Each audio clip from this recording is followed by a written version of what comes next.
एक गुरुजी थे। गुरुजी चेला गुरुजी के पास, एक चेला गुरुजी के पास गया, गुरुजी हमें भागवत सुना दो। गुरुजी बोले सुना देंगे, पर चेले ने कह दिया कि गुरुजी भागवत ऐसी सुनाना कि भगवान मिल ही जाएं। चेले ने शर्त रख दी, गुरुजी ऐसी भागवत सुनाना कि भगवान मिल ही जाएं। ठीक है। अच्छा, गुरुजी भी बड़े अच्छे थे, मतलब वो भगवत प्राप्त संत थे, उन्हें भगवान प्राप्त हो चुके थे। वो चेले के घर गए। अब गांव में भागवत हो तो बड़ा लोग जुड़ते हैं, पांडाल लगा, माइक सिस्टम लगा, लाइट लगी, बिछात बिछी। उस व्यक्ति ने अच्छे से अच्छा खर्चा करके व्यवस्थाएं, गुरुजी आ रहे हैं, भगवान मिल जाएंगे, इस विश्वास से गांव के लोगों को बुलाया। सुनो, ऐसी वैसी भागवत नहीं है, इस भागवत से भगवान मिलेंगे, सबको कह दिया। अब गांव के लोग सब भागे भागे, भगवान मिलेंगे, चलो भगवान। अब गुरुजी बैठे व्यास गद्दी में, सारे चेले हाथ जोड़ के बैठे, गांव वाले, हाँ गुरुजी अब मिल रहे हैं भगवान, अब मिल रहे हैं भगवान। गुरुजी ने कहा, सुनो, आप सभी को आज ही भगवान मिल जाएंगे, जैसा मैं कर रहा हूं तुम भी वैसी करना। हाँ हाँ गुरुजी, तो करो। गुरुजी ने कीर्तन शुरू कर दिया, जय राधे राधे गोविंद गोविंद राधे, जय राधे राधे गोविंद गोविंद राधे, जय राधे राधे राधे राधे गोविंद गोविंद राधे, जय राधे राधे गोविंद गोविंद राधे। गुरुजी करने लगे कीर्तन, और गुरुजी ने आंखें बंद कर ली, अपनी खंजनी उठाई और बजा बजा के आंख बंद करके चेले ने कहा था भगवान मिल जाए ऐसी कथा सुनाना। तो गुरुजी ने कीर्तन शुरू कर दिया, क्योंकि गुरुजी को पता था कि कीर्तन के बल से ही भगवान को प्राप्त किया जा सकता है, तो जल्दी से भगवान मिलेंगे, तो कीर्तन शुरू कर दिया। अब जितने श्रोता बैठे थे वो भी कह रहे हैं, राधे राधे गोविंद गोविंद राधे, जय राधे राधे गोविंद राधे। अब गुरुजी तो जप रहे हैं, पर चेला लोग बोले आपस में, अब 1 घंटे तक गुरुजी राधे राधे कीर्तन कर रहे हैं। अब चेला बोले गुरुजी को सुनाएंगे कि भी कीर्तन ही बस करेंगे। अब आजू बाजू में काना फूसी चालू हो गई, अरे गुरुजी तो बस। अब गुरुजी आंखें बंद कर लिए, और आंखें बंद करके अब गुरुजी बैठे थे, अब खड़े हो गए, और खड़े होके नाचने, नाच नाच के गए, राधे राधे गोविंद गोविंद राधे, जय राधे, नाच रहे हैं गुरुजी। व्यास पीठ में बड़े भाव से गुरुजी नाच रहे हैं। अब चेला लोग बोले, हे भगवान, गुरुजी तो कुछ सुना रहे नहीं, बस कीर्तन कर रहे हैं, जय राधे राधे राधे राधे गोविंद गोविंद। अब चेलों ने कहा, एक पड़ोसन ने कहा, सुनो, थोड़ा सा हमारा काम रह गया था, जब तक गुरुजी कीर्तन कर रहे हैं हम काम निपटा के आते हैं, कथा सुनाने लगे तो बता देना, हम आ जाएंगे। वो गई काम में। ऐसे करते करते दूसरी तीसरी, फिर दूसरा तीसरा चौथा पांचवा, सारी जनता धीरे धीरे उठ उठ के जाने लगी।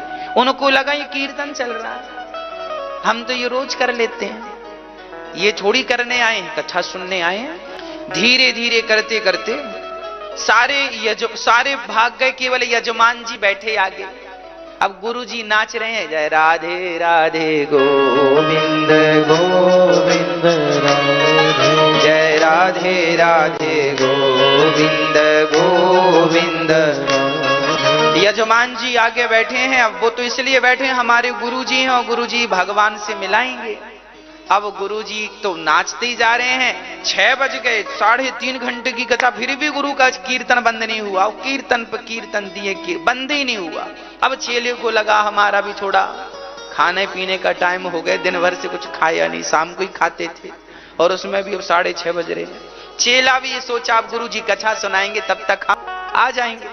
चेला भी चला गया, यजमान भी चला गया, श्रोता भी चले गए। अब पांडाल में केवल 3 लोग बचे, एक गुरुजी, एक वो जिसने दरी बिछाई थी, और एक वो जो लालटेन, अब लाइट चली गई, लालटेन लिए खड़ा था, उसको रखा गया। अब लालटेन वाले ने लालटेन वहीं रख दिया, बोला मैं कथा शुरू हो जाएगी तब आऊंगा। अब लालटेन वाले ने लालटेन ऊंची जगह पे रख दिया। दरी वाला सोचा राम राम, यदि पानी वानी गिरा तो पूरी दरी गीली हो जाएगी, क्योंकि वो कथा के बाद समेट के रखने वाला उस प्लानिंग में था, कथा पूरी नहीं हो रही है। अब गुरुजी लगे नाचने, राधे राधे गोविंद गोविंद राधे, जय राधे राधे गोविंद गोविंद। अब दरी वाला, अब गुरुजी नीचे उतर के नाचने लगे, तो वो दरी वाला सोचा गुरुजी नाच रहे हैं, मैं दरी कैसे समेटूं।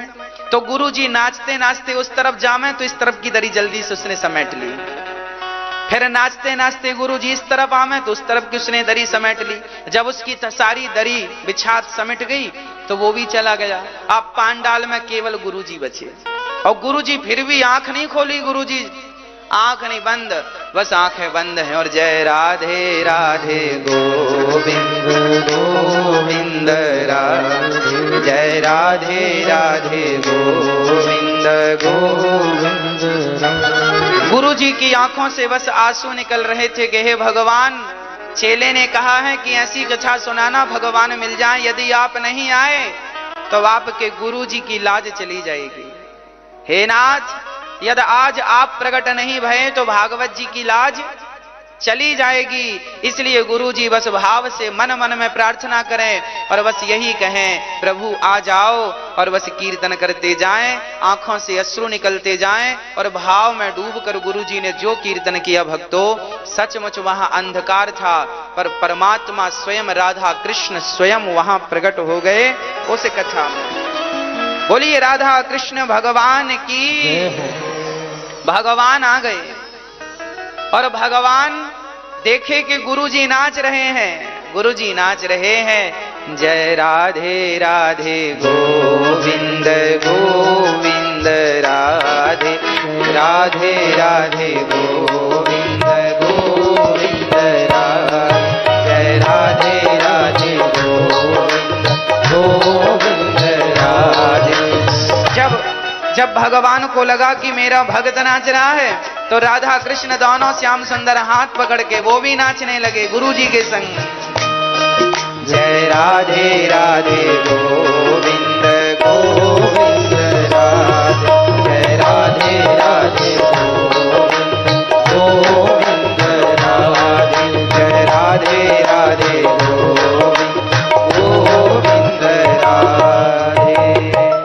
अब नाचते नाचते जब गुरुजी बिल्कुल थक गए, इतना थक गए कि अब बिल्कुल अचेत होके गिरने वाले थे, तब भगवान ने अपने हृदय से लगा लिया गुरुजी को। और जब हृदय से लगाया तो भगवान ने, जब गुरुजी ने आंख खोले तो सामने राधा कृष्ण खड़े थे, चरणों में गिर पड़े, वाह प्रभु आपने मेरी लाज रख ली, अब आओ जल्दी से हमारे श्रोताओं को, हमारे यजमान को दर्शन देकर उसे कृतार्थ कर दो। भगवान मुस्कुराए, बोले तेरे श्रोता कहाँ हैं? देखा पांडाल खाली था, अरे ये तो यहीं थे, कहां चले गए? भगवान ने कहा सब यहीं थे पर सब काम करने चले गए, कोई नहीं है यहां, हम आए हैं, तुम ही दर्शन करो। ये लोग जो है ना, ये दुनिया के लोग, ये मेरे आने तक इंतजार ही तो नहीं कर पाते। मैं आने को तैयार हूं, मैं मिलने को तैयार हूं, पर लोग इंतजार कहां कर पाते हैं। सबको जल्दी पड़ी है, सबको जल्दी जो जाना है, इंतजार नहीं किया। आज भी मेरी मां, आप जितनी मां यहां बैठी हो और जितने लोग टीवी पर सुन रहे हैं, आज भी भगवान आपको और हमको मिलने को तैयार हैं, पर शर्त यही है, क्या हम इंतजार करने को तैयार हैं? क्या हम उस नाम को अखंड जप रहे हैं? क्या उस भगवान से प्रेम कर रहे हैं? विश्वास के साथ नाम जपो, प्रेम के साथ नाम जपो। मुझे विश्वास है कि जब इंतजार आप करेंगे तो भगवान आएंगे जरूर। बस सबरी ने क्या किया था? शबरी ने पूरी जिंदगी राम का क्या किया? हाँ, शबरी ने पूरी जिंदगी इंतजार किया था। भरत जी ने 14 साल तक राम का क्या किया? इंतजार किया। विभीषण ने लंका में रहकर राम जी का क्या किया? उस सुख सुविधा में भी विभीषण जी, रावण बड़ा संसार के भोगों में लगा रहता था, ऐशो आराम में, पर विभीषण जी उस लंका में, सोने की लंका में भी घास की कुटिया बनाकर राम को याद करते थे। इंतजार किया विभीषण जी ने तो राम मिले, इंतजार किया केवट ने तो राम मिले। जटायु के पंख कट गए, धरती पर गिर पड़ा, मौत आई। जटायु चलो, तुम दर्द से कराह रहे हो, चलो तुम अब चलते हैं, तुमको लेकर दर्द से मुक्ति मिल जाएगी। तब जटायु ने कहा, दर्द जितना है उससे और अधिक दर्द हो तो भी मैं रहना चाहूंगा, क्योंकि अभी मुझे राम का इंतजार है। जब तक राम नहीं आएंगे तब तक मरने में भी सुख नहीं मिलेगा। अरे राम नहीं मिले तो मरने में सुख कैसा, और राम मिल जाएंगे ना तो मरने में भी सुख मिलेगा।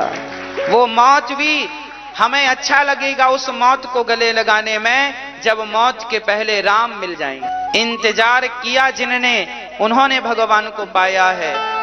क्या हम इंतजार कर रहे हैं? अच्छा, मुझे एक छोटी सी बात बताना। जब आप बिहारी जी का दर्शन करने जाते हो और आप पहुंचे ही हैं, आपने बिहारी जी को एक नजर देखा ही है, और बस देखते ही बिहारी जी को आपने प्रणाम किया, आपने देखा, और उसी क्षण बिहारी जी के दरवाजे बंद हो गए, पट बंद हो गए, तो आपको खुशी मिलेगी या दुख होगा? ना, आप उल्टा बोल रहे हैं। आपको खुशी होगी कि हम बिल्कुल सही वक्त पर आए, कि हमें कम से कम दर्शन हो गए। यदि 1 मिनट भी लेट हो गए होते तो दर्शन से हम वंचित रह जाते। आपको दर्शन हो गए, इसके बाद दरवाजे बंद हुए, तो आपको खुशी हुई कि शायद बिहारी जी हमारा ही इंतजार कर रहे थे, शायद बिहारी जी हमारे लिए ही रोक के रखा था अपने दर्शन को। हमें क्या होगी? खुशी होगी। मेरी मां देखो, जब बिहारी जी की एक झलक देखने के बाद दरवाजे बंद हो जाते हैं ना, तो मन में इतनी खुशी होती है कि चलो आना सफल हो गया। सोचो कि बिहारी जी के दर्शन से इतनी खुशी है कि आना सफल हो गया, तो क्या इस संसार में हम और आप आए हैं, तो क्या उनका दर्शन किए बिना चले जाएंगे? अरे इस धरती पर आना भी तब सफल होगा जब भगवान को आप प्राप्त कर लोगे भक्ति करके। और याद रखना, जब भगवान को प्राप्त कर लोगे ना तो दरवाजे बंद हो जाएंगे तो भी खुशी ही होगी। जब भगवान को प्राप्त कर लोगे तब मरोगे तो मृत्यु में भी दुख नहीं, मरने में भी खुशी ही होगी कि चलो भगवान को पाकर जा रहे हैं, खाली हाथ हम नहीं जा रहे। इसलिए केवल आंखों को इंतजार है सरकार आपका, मैं जिस दिन भुला दूं तेरा प्यार दिल से, वो दिन आखिरी हो मेरी जिंदगी का। ये आंखें उसी रात हो जाएं अंधी, ये आंखें उसी रात हो जाएं अंधी, जो तेरे सिवा देखे सपना किसी का। मैं जिस दिन भुला दूं तेरा प्यार दिल से, वो दिन आखिरी हो मेरी जिंदगी का। आंखें केवल भगवान के लिए हों, देखना हो तो सिर्फ बिहारी जी को, सुनना है तो केवल भगवान की कथा को। बाकी आपके सामने कोई व्यर्थ की बातें किया करे तो उसे रोक दिया करो, भैया भगवान की कोई बातें करो, ये क्या फालतू की बातें कर रहे हो।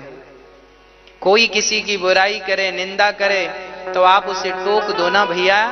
आप नहीं रोकेंगे तो उसे लगेगा कि आप सुन रहे हैं, और आप बोल देंगे कि भैया ये फिजूल क्या बातें कर रहे हो, उसे लगेगा कि ये बातें इन्हें पसंद नहीं आ रही, वो मैटर चेंज हो जाएगा। व्यर्थ की बातें करने से क्या फायदा। हमारा पड़ोसी बहुत बुरा है ये जानकर हम क्या कर लेंगे, हमारा पड़ोसी बहुत अच्छा है ये जानकर भी हम क्या करेंगे। हम कैसे हैं और हमारा भगवान से रिश्ता कैसा है ये समझो और ये जानो, इतना जान जाओ बस। दूसरों के दुख को सुनकर दुखी हो जाना और दूसरों की खुशियां सुनकर खुश हो जाना, यही सच्चे व्यक्ति का चरित्र है, यही व्यक्तित्व है, यही संस्कार है, यही लक्षण है अच्छे व्यक्ति का, यही होना चाहिए। पर हम लोग बिल्कुल हर चीज अपोजिट करते हैं। किसी का हम सुख सुनते हैं तो लोग दुखी हो जाते हैं, भाई उनका हम क्यों नहीं इतने सुखी हैं जितने वो हैं। और किसी का दुख सुनते हैं तो मजा आता, हाँ हम तो जानती थी ऐसे ही होना, हमारी तो मानते ही नहीं थी, माने होते तो ऐसा नहीं होता। तब फिर आप अपने आप को भगवान मान लेते हैं कि आपने कहा था नहीं माना तो ऐसा हो गया। फिर आप सब में गाना गाते, हमने मना किया था नहीं माना, लो आपको लगता है कि अब हमारे ना मानने से ये हो गया। आप तो खुशी मनाते फिरते हैं ना, ऐसा स्वभाव हमारा नहीं होना चाहिए। हमारा स्वभाव दुख में दुखी हो जाना और सुख में सुखी हो जाना। पानी की तरह हमारा स्वभाव हो। पानी यदि लाल रंग में मिला दो तो पानी क्या हो जाता है, और पानी हरे रंग में मिला दो तो पानी का अपना कोई रंग नहीं है। जिस रंगत की संगत मिलती है वो उसी रंग में अपना रंग मिला लेता है। बस आप भी दुख में दुखी हो जाओ, खुशी में खुश हो जाओ, पर रहो पानी ही, अर्थात रहो अपने स्वभाव में, भगवान को ना बिसारिए। बस भगवान ने कल गोवर्धन उठाया और बड़ी अद्भुत कथा हमने सुनी। गोवर्धन उठाकर भगवान ने ब्रजवासियों पर कृपा की। भगवान कहते हैं कि मेरा भक्त यदि मेरी शरण में आ जाए तो मैं उसकी रक्षा के लिए पहाड़ भी उठा लूंगा, और उठाकर दिखा दिया भगवान ने। किसके लिए भगवान ने पहाड़ उठाया? अपने भक्तों की रक्षा के लिए।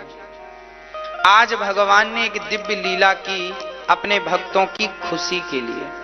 क्या लीला की? आज भगवान ने किया। भगवान पिता रात्रि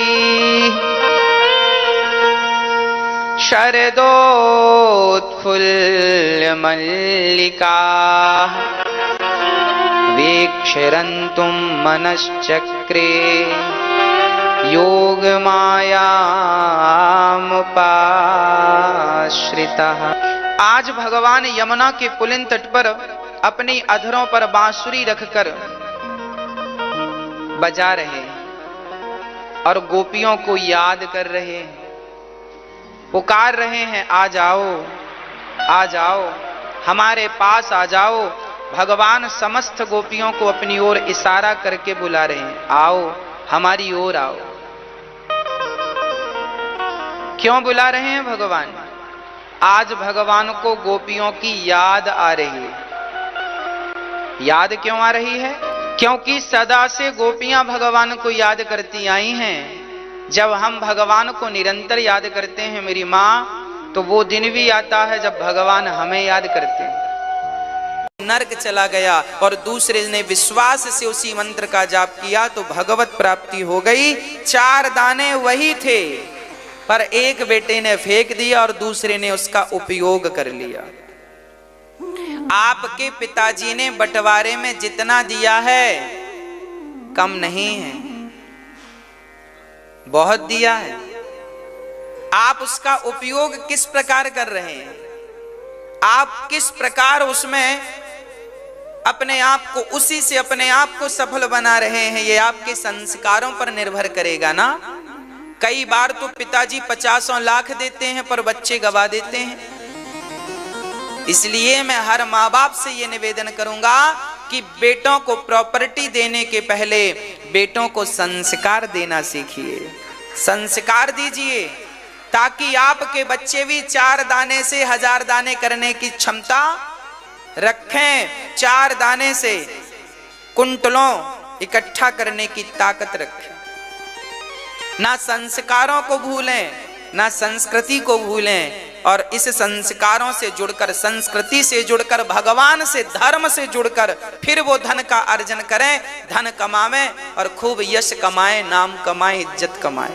आज भगवान को याद गोपियों की आगे, आप अपने भगवान को सदा याद करेंगे तो भगवान भी याद करेंगे कभी न कभी।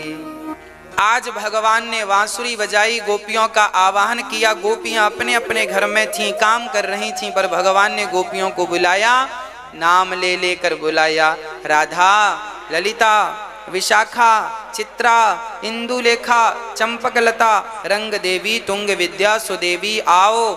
आज सारी गोपियों को भगवान ने बुलाया। निशम्य गीतम तदिनंग वर्धनम ब्रजश्रियः कृष्ण गृहीत मानसा। आज भगवान ने सारी गोपियों का आवाहन किया बांसुरी बजाकर। अच्छा, गोपियां सब अपने अपने काम में व्यस्त थीं। भगवान के लिए देखो समय होता नहीं है, इस व्यस्ततम जीवन से ही समय निकालना पड़ता है। किसको अलग से समय है? इसी व्यस्त भरी जिंदगी से थोड़ा सा समय निकाल के भगवान को याद करना पड़ता है। याद करो। एक सखी दुहन्त्यो भिययुः काश्चित् दोहं हित्वा समुत्सुकाः पयोधिसृत्य संयाव मनुद्वास्या पराययुः। एक गोपी गाय दोह रही थी, बांसुरी सुनाई पड़ी के गाय को वहीं छोड़ दिया।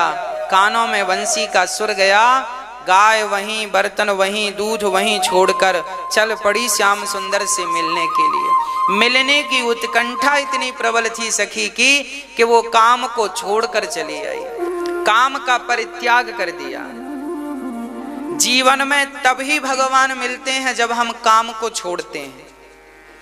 जहां काम तहां राम नहीं, जहां राम तहां काम नहीं। काम होगा तो राम नहीं होंगे, और राम होंगे तो काम नहीं होगा। तो संसार के काम को, अच्छा गोपियां, अच्छा मैया ये बताओ, आप अपनी सहेली से, फ्रेंड से बात कर रही हो, तभी आपके पति ने आवाज लगाई, तो आप सखी से बात करती रहोगी या पति ने आवाज लगाई है उसके पास जाके पूछोगी कि क्या हुआ, क्या उचित है?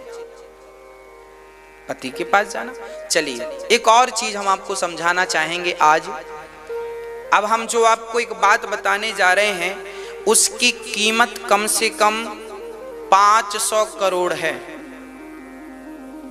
500 करोड़ की एक बात आज हम आपके लिए लेकर आए। अब आप देख लो कि आप 500 करोड़ की बात, ऐसा तो नहीं कि 4 दाने दिए तो फेंक दिया। मेरी बात 500 करोड़ की है। अब आप देख लेना कि आप इसे कितने अच्छे से समझ रहे हैं। एक पत्नी अपने ससुराल में जिन जिन से संपर्क रखती है, संबंध रखती है, बोल चाल का, उस संबंध के पीछे मुख्य कारण कौन है? बहुत बढ़िया उत्तर है आपका। ससुराल में आप जिनसे भी संबंधित हैं, चाहे सास से, ससुर से, देवर से, ननद से, भौजाई से, जेठ से, जेठानी से, अड़ोसन से, पड़ोसन से, और दूर की रिश्तेदारों, ससुराल पक्ष के दूर दूर के बुआ जी, मामा जी, नानी, जो भी, वो सारा संबंध केवल एक से ही तो है।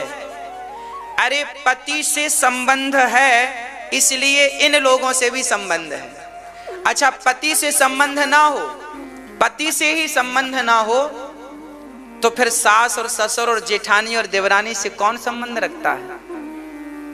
फिर अड़ोसन और पड़ोसन से भी कौन संबंध रखता है? उनके रिश्तेदारों से कौन संबंध रखता है? हाँ, पति है तो पति के कारण सबसे संबंध होता है आपका। मुख्य रूप से कौन है? पति। बस मेरी माँ, जैसे एक पति के कारण सबसे संबंध होता है, 10-20 लोगों से संबंध आपका है, उसी प्रकार आप भी केंद्र में भगवान को बिठाकर भगवान के कारण आप दुनिया से भी संबंध रखो। हे प्रभु, दुनिया से भी संबंध हमारा केवल इसलिए है क्योंकि इस संबंध के पीछे आप हैं। जैसे पति के कारण परिवार से संबंध है, ससुराल से, उसी प्रकार भगवान के कारण संसार से संबंध हो। संसार से संबंध इसलिए बेटा पैदा क्यों करना है? बोले भगवान के संबंध से। हे प्रभु, बच्चा इसलिए हो ताकि वो भी आपका भजन करे। जब इस भाव से बच्चा उत्पन्न होगा तो भगवान के संबंध से बच्चा उत्पन्न होगा, तो फिर वो बच्चा उत्पन्न करने में भी जो आपने उसकी सेवा में, उसके छोटे से बच्चे के कपड़े बदलने से लेके, नहलाने से लेके जो समय खर्च किया है, वो समय भी भक्ति में ही खर्च माना जाएगा। तो संसार से संबंध हो इसलिए कि भगवान केंद्र में है। काम करते हुए भगवान को केंद्र में बिठाओ, मध्य में बिठाओ, ताकि संसार में हम, अच्छा सच्ची बताना, मैं अपनी बात कर रहा हूं, यदि आप यहां बैठे हैं और आपने हमसे बात की है और हमने आपसे बात की है, तो ये बताओ हमारी और आपकी बात में मुख्य संबंध क्या है? आप हमें इसलिए तो जानते हैं कि हम ठाकुर जी की कथा सुनाते हैं, श्याम सुंदर की, बताओ। और हम आपको क्यों जानते हैं? इसलिए तो जानते हैं कि आप भगवान की कथा सुनते हैं। देखो, आपके और हमारे संबंध के बीच में भी मध्य में भगवान ही है। क्या है? आपने हमें जब पहली बार देखा होगा कहीं भी टीवी पर इत्यादि जगह प्लेटफॉर्म पर, तो हमें कथा सुनाते ही तो देखा होगा। तो हमसे आपने जो संबंध रखा है, कोई हमें गुरु मानता है, कोई हमें बेटा मानता है, कोई हमें भाई मानता है, कोई हमें अपना दास मानता है। आपने जो भी संबंध हमसे रखा है, उस संबंध के पीछे कारण क्या है? भगवान कारण है ना।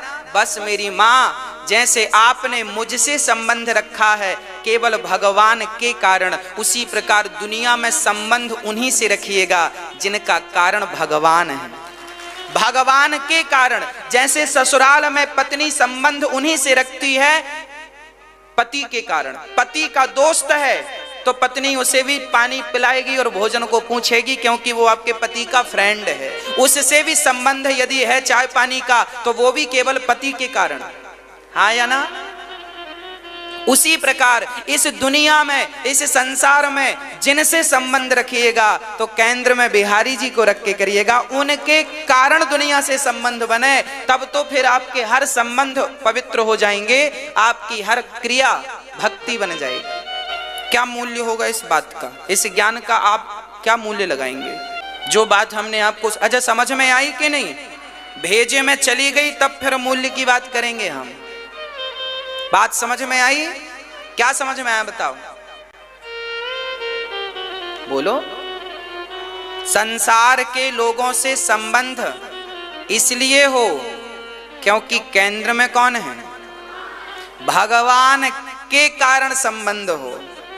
जैसे मेरा आपसे संबंध है केवल कथा के कारण, भगवान के कारण, उसी प्रकार जमाने से, जगत से संबंध केवल जगन्नाथ के कारण हो। जगन्नाथ है, जगन्नाथ के कारण जगत से संबंध हो। बस बात समझ में आ गई? कितनी कीमत होगी इस बात की? हाँ जी, अनमोल ज्ञान इसी को बोलते हैं। ये ज्ञान आप पुस्तकें पढ़ पढ़ के मर जाएंगे, ये ज्ञान वैसे नहीं मिलेंगे। इन ज्ञान के लिए ना हमें एक एक बात, आपको लोग तो एक विषय में पीएचडी करते होंगे, हम तो अपनी हर बात को बोलने के पहले उस पर पीएचडी करते हैं, तब उसे आप तक पहुंचाते हैं। एक एक वाक्य पर, एक एक सेंटेंस पर पीएचडी करनी पड़ती है, रिसर्च करनी पड़ती है। अनमोल ज्ञान है।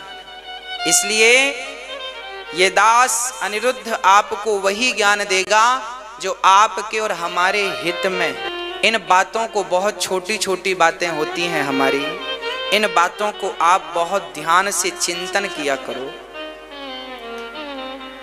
करोड़ों ज्ञान अनमोल होता है ना मेरी माँ, यही वो अनमोल ज्ञान के मोती हैं। आज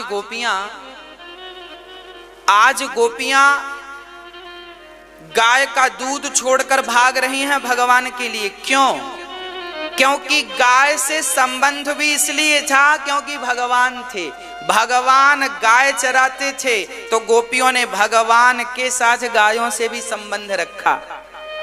और आज जब भगवान बुलाए तो गायों के दूध में उलझी नहीं, तुरंत मैन पॉइंट पर आई। पड़ोसन से बातें चल रही हैं और तभी पति ने आवाज लगाई तो पड़ोसन को तुरंत छोड़ के पति की तरफ, क्योंकि मैन तो पति है, पति के कारण ही तो पड़ोसन भी मिली है, पति के कारण ही तो दुनिया मिली है। तो पति केंद्र में है, मुख्य पति की भूमिका है। उसी प्रकार गोपियों ने जब बांसुरी सुनी भगवान की तो काम को छोड़ दिया, क्योंकि काम भी भगवान के कारण मिले थे। मैन में तो भगवान, केंद्र में तो भगवान ही थे। भगवान है तो काम धाम भी है, और भगवान ही नहीं तो काम धाम कैसा? पति ही नहीं तो ससुराल कैसी? जैसे पति के बिना नारी की ससुराल अधूरी हो जाती है, उसी प्रकार उस परमात्मा के बिना ही संसार अधूरा है। हमारा तो सब कुछ। गोपियां भगवान को केंद्र में रख के पूजती। एक सखी, अब समझिए मेरी इन बातों को, एक सखी अपने बच्चे को दूध पिला रही है, तभी श्याम सुंदर की बांसुरी सुनाई पड़ी, तो बच्चे को, दूध पीते बालक को भला कौन छोड़ेगा भाई? पर गोपियों ने छोड़ दिया, क्योंकि ये बालक भी तब ही मिला जब भगवान मिले। भगवत कृपा ना होती तो बालक ना मिलता, इसलिए बालक को महत्व ना देकर उस परमात्मा को महत्व दिया जिसकी बदौलत ये खुशियां मिली। इसलिए भगवान को कभी ना बिसारिए, क्योंकि आज हमारी होंठों में तनक सी भी मुस्कान है, तनिक सी भी यदि मुस्कान है तो उस मुस्कान के पीछे भगवान कृष्ण ही है, भगवान ही है। हाँ या ना?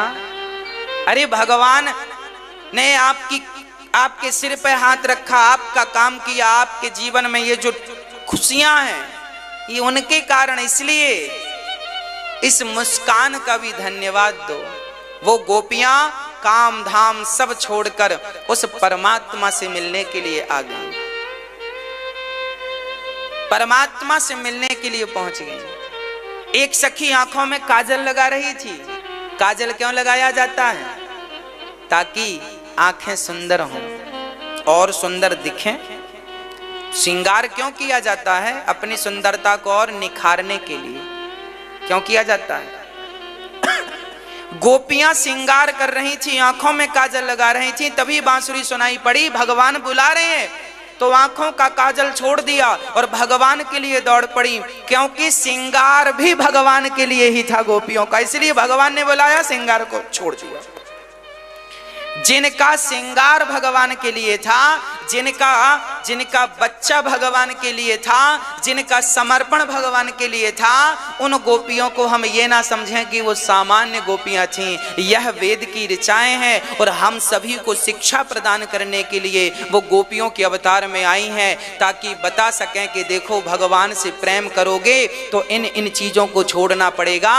यदि छोड़ने की नौबत आए तो पल भर में यूं चुटकी में छोड़ देना, तब भगवान मिलेंगे। इतना त्याग करना पड़ता है उस परमात्मा के लिए जितना गोपियों ने किया। यदि आपकी पीठ इतनी पक्की है तो फिर भगवान के लिए आगे कदम बढ़ाइएगा। हाँ, यदि उसका साक्षात्कार करना चाहते हैं तो फिर इस प्रकार के कदम बढ़ाइएगा। और यदि आप केवल बेटा बेटी में ही मस्त रहना चाहे, भगवान हम तो तुमको भी याद करते रहें, बेटा बेटी में ना छूटें, तब फिर तो ये ठीक है, फिर तो आप ठीक हो, बढ़िया। जब उनका साक्षात करने की बात आएगी, साक्षात्कार, तब की ये सिचुएशन है, स्थितियां हैं। अभी तो आपका काम चल ही रहा ठीक ठाक। यदि भगवान से ऐसे ही संबंध रखना है थोड़ा बहुत, तो फिर ऐसा भी ठीक है, पर अब प्रबल इच्छा है हमें दर्शन ही करना, फिर उस प्रबलता के लिए फिर ये सारी चीजें जरूरी होंगी। हाँ मेरी मां, भाई 100 में से 33 नंबर बच्चे के आ जाएं तो पास तो हो जाएगा, पर डिवीजन थोड़ी बनेगा। बोलो, 100 में से 33 नंबर पाके हम पास तो हो जाएंगे, आगे की क्लास मिल तो जाएगी, पर फर्स्ट डिवीजन थोड़ी बनेगा, सेकंड डिवीजन भी नहीं बनेगा, थर्ड बनेगा क्या? थर्ड भी नहीं बनेगा। हाँ, तो डिवीजन बनाना हो तो 33 नंबर तो पास को चाहिए, कम से कम 80 तो लाओ, और बढ़िया हो तो 90 लाओ। हाँ जी, तब डिवीजन बनेगा। और 100 ले आओ तो फिर कृपा है बिहारी जी की पूरी। चलो, हम बच्चों पे ज्यादा लोड नहीं देना चाहते। अच्छा, ठीक है। कहने का तात्पर्य यह है कि देखो, गुजारा तो 33 नंबर से भी हो जाएगा, पर फिर 90 हो और 100 हो तो फिर बात ही अलग है। उसी प्रकार आपका गुजारा तो एक धूप बत्ती और 2 चिरौंजी के दाने से भी गुजारा हो रहा। ओम जय जगदीश हरे स्वामी, जय जगदीश भक्त जनों के संकट क्षण में दूर कर, जय जय माता पिता तुम मेरे शरण कहूं किसी की हार करूं किसी की, जय जगदीश हरे। गुजारा तो यूं भी चल रहा है, इससे भी तुम्हें काम बन जाएगा, भगवान कभी ना कभी मिलेंगे। पर जब प्रबल उत्कंठा होगी, भगवान को देखना है, जब ये भाव आएगा, तो उसके लिए तुम्हें भक्ति में 90 नंबर तो लाने ही पड़ेंगे। अभी तो 33 नंबर हैं आप। यदि साक्षात दर्शन की अभिलाषा है कि मैं खड़ा हूं और सामने बिहारी जी खड़े हो जाएं और मैं पलक झपकाऊं तो वो भी झपकाएं, मैं हंसूं तो वो भी हंसें, और वो मुझे अपने गले से वैसे ही लगा लें जैसे मेरी माँ मुझे अपने गले से लगा लेती है। यदि भगवान को इस तरह से देखना है तो भक्ति में कम से कम 90 नंबर तो हो, 100 नंबर लाओ फिर, और नहीं तो फिर 33 नंबर से पास तो होते ही जाओगे। और कई लोग तो ऐसे बेचारे 33 भी नहीं है, समस्या तो उन्हें की।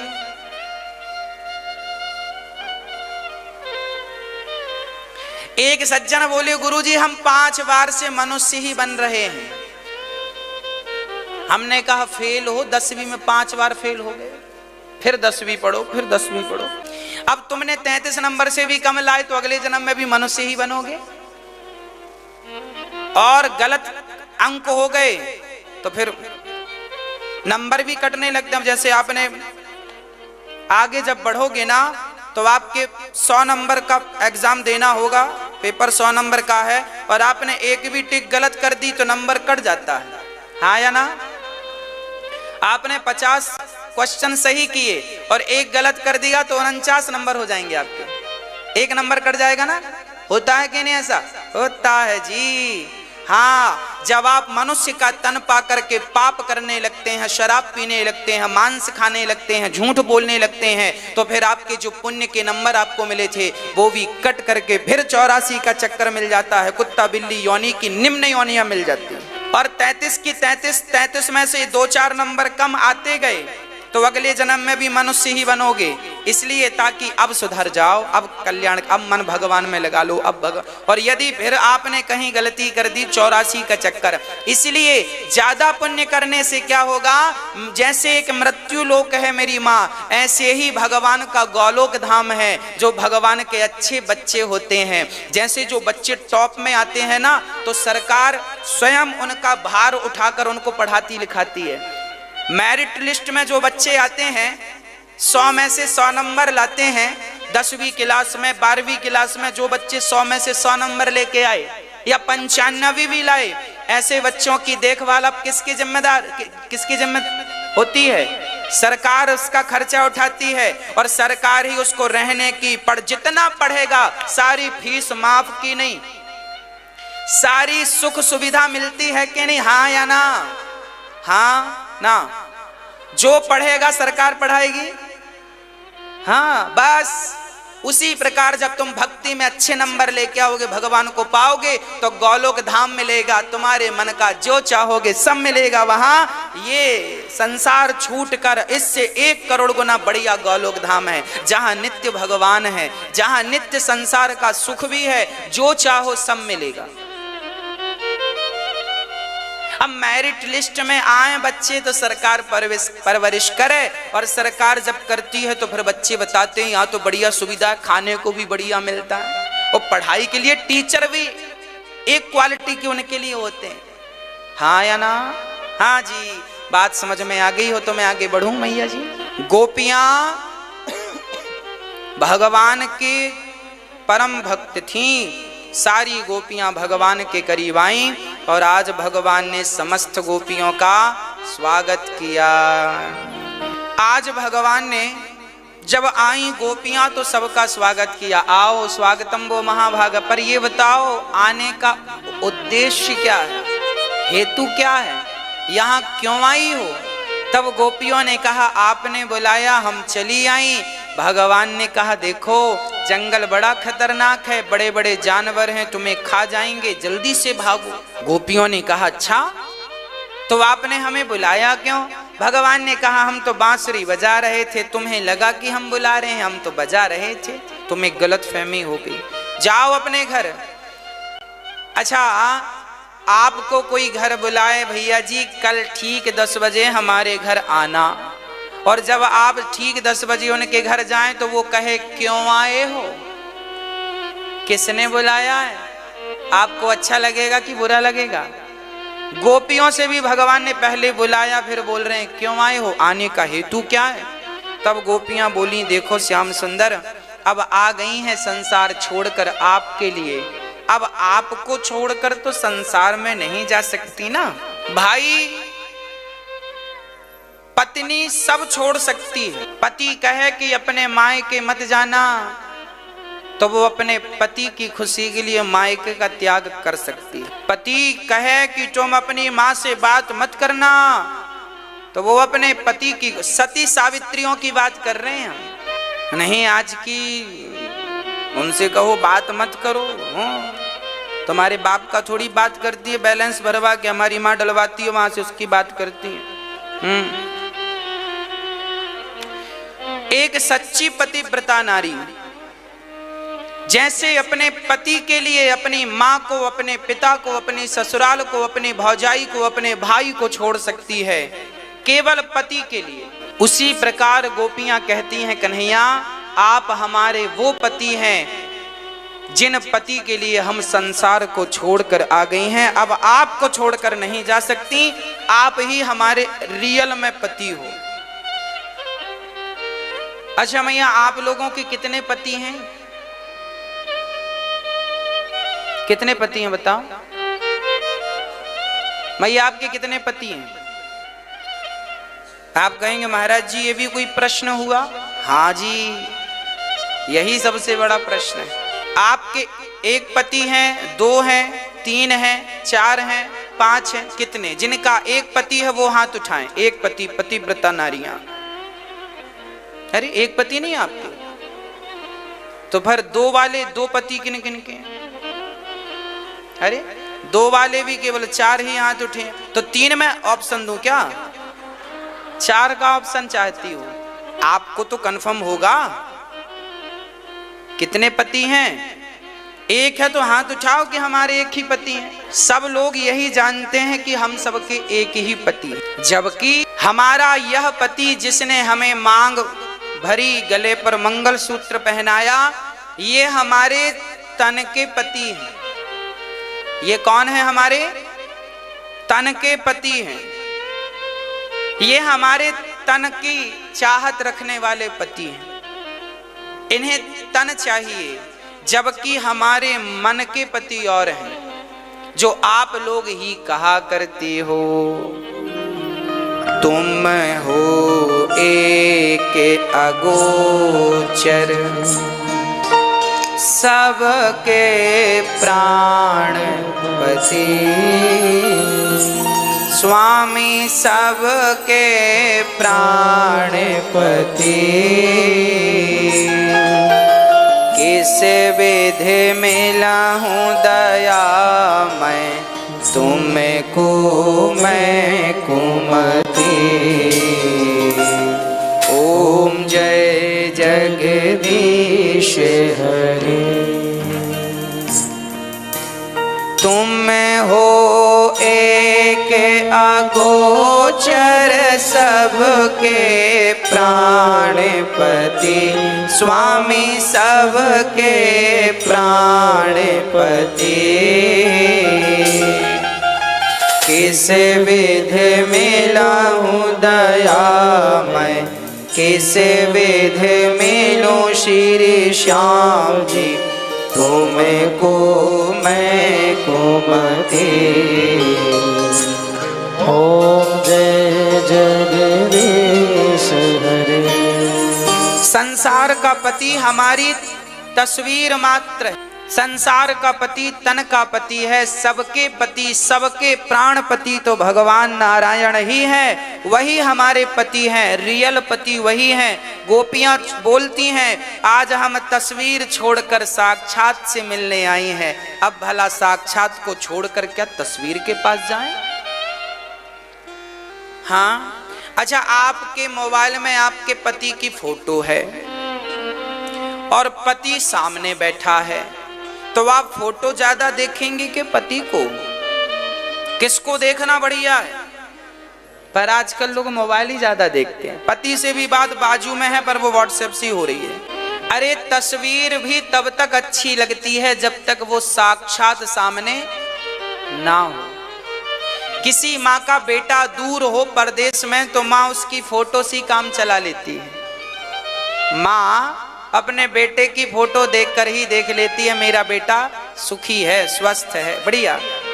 पर बेटा सामने हो, आज 4 साल बाद बेटा पढ़ लिख कर आ रहा हो और माँ फोटो देख रही है, बेटा तू सामने नहीं, तुझे नहीं देखेंगे, फोटो देखेंगे। कैसा संभव है? अरे माँ तस्वीर को छोड़कर सही के बेटे को गले लगाएगी। उसी प्रकार संसार के पति तो तस्वीर मात्र हैं, सही के पति तो भगवान ही हैं। उन भगवान के पास गोपियां चली गईं। आपको छोड़कर भला हम अब कहां जाएं? रियल पति हम सबके भगवान हैं। तो फिर आपके भगवान ने कितने पति दिए?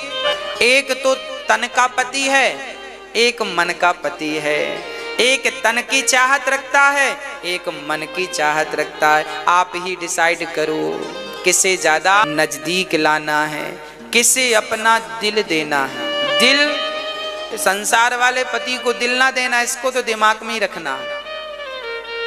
दिल भगवान के चरणों में लगाना। तो भगवान सच्चे पति हैं, इसलिए पति का सम्मान भगवान की तरह करो।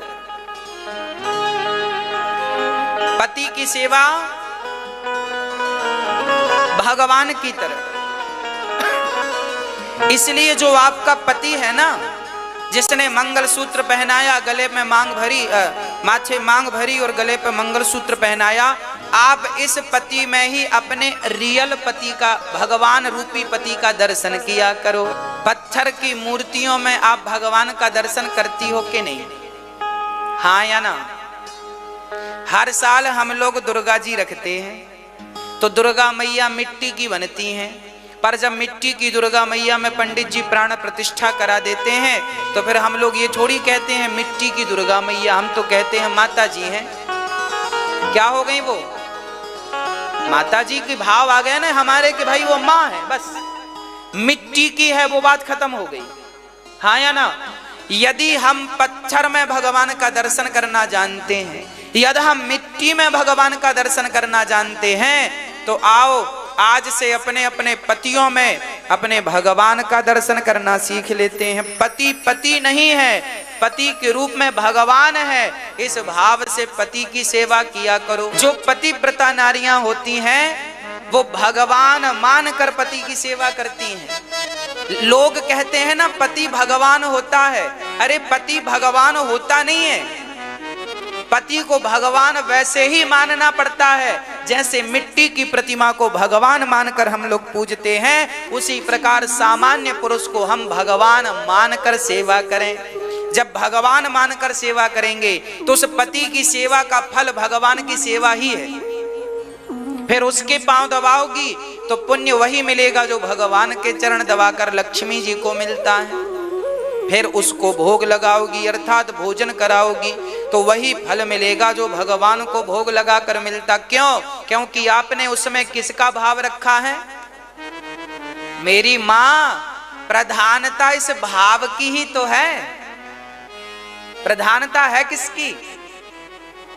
भाव का भूखा हूं मैं, भाव ही एक सार है, भाव से भज ले मुझे तो भव से बेड़ा पार है।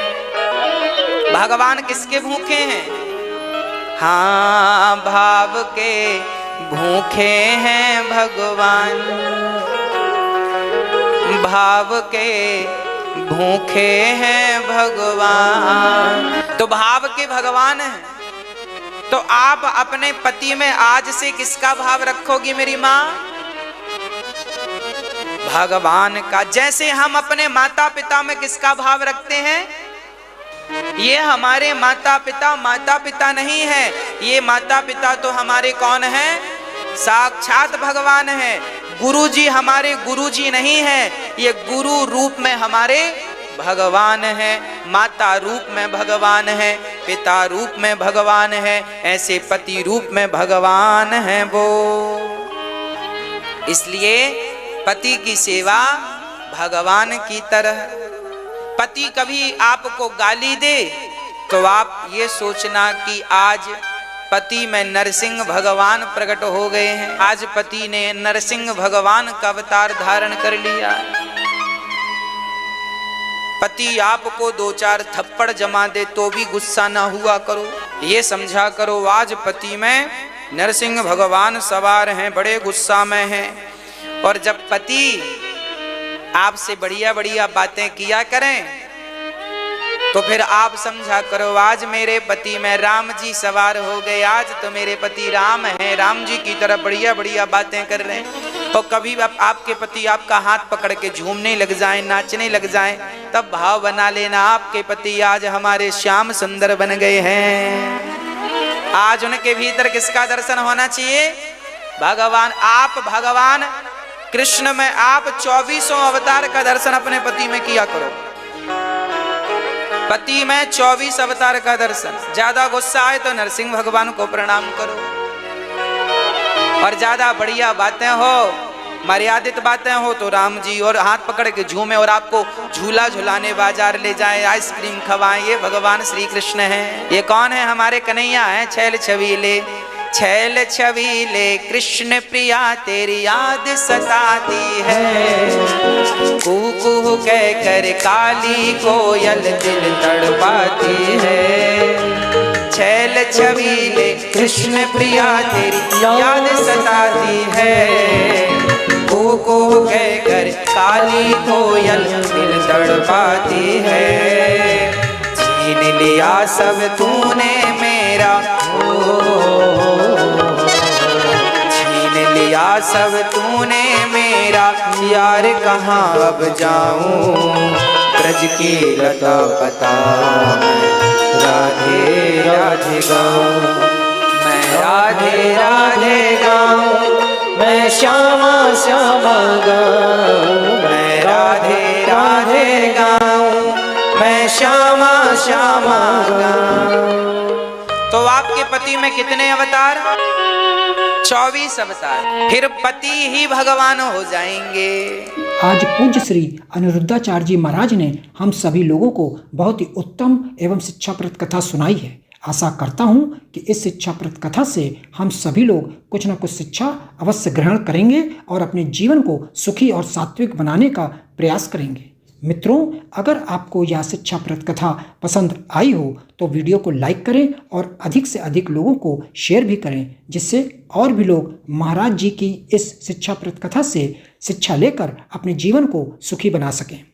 मित्रों, अगर आपने अभी तक हमारे चैनल को सब्सक्राइब नहीं किया है तो हमारे चैनल को तुरंत सब्सक्राइब भी कर लें, जिससे आपको नोटिफिकेशन के माध्यम से महाराज जी के शिक्षाप्रद कथा तुरंत प्राप्त हो सकें। मित्रों, तो कल फिर किसी शिक्षाप्रद कथा के साथ आप लोगों के समक्ष प्रस्तुत होंगे। तब तक के लिए जय श्री राधे।